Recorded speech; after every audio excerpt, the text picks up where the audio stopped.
אבי בימים האחרונים של חייו לקה בהתקף שקרא לו את המחיצות בלב.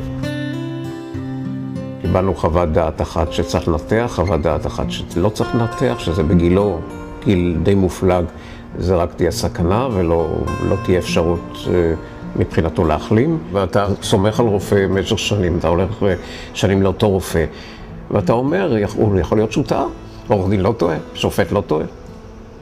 גם רופא יכול לטעות. למה אנשים הולכים לקבל חוות דעת שנייה? כדי להיות בטוחים שמה שנאמר להם נכון, או להיות בטוחים שמה שנאמר להם לא נכון. וחוות הדעת השנייה שאמרה שלא צריך לנתח, היא שקבעה, והוא לא עבר את הסיוט הזה של להיכנס חדר ניתוח ולדעת שאולי לא תצא משם.